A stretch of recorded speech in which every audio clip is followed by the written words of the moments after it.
50 heures de focus, c'est énorme. On peut passer 100 heures, 200 heures sur des domaines, mais rien ne s'est fait. En réalité, c'est parce qu'on n'est pas focus. On le fait en téléphone, on le fait, on pense à autre chose, on le fait avec distraction. Concentration maximale, c'est vraiment important. Et voilà ce que vous devez noter suite aux études d'Erickson ici. En réalité, il faut toujours interpréter la difficulté du début comme une phase d'apprentissage. C'est la preuve que votre cerveau est en train d'apprendre de nouvelles choses. Si en réalité, il n'y a pas de difficulté, en réalité, le cerveau n'est pas en train d'apprendre de nouvelles choses. Donc ici, vous comprenez très facilement qu'en réalité, peu importe le domaine, vous pouvez développer et construire une passion en dépassant ces caps et puis en continuant progressivement et devenant meilleur. Et vous allez vous rendre compte d'une chose. Plus vous êtes meilleur dans un domaine, plus vous êtes à l'aise d'en parler.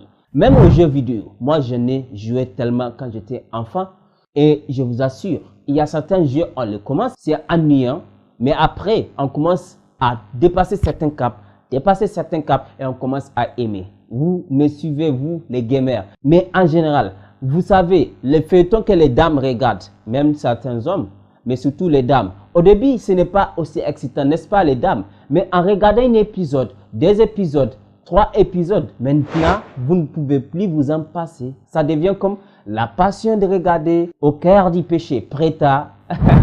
Parce que j'ai regardé ça en 2010, 2011, je ne sais pas, je ne me rappelle pas. Pour dire exactement, c'est un peu la même chose qui s'est reproduit ici.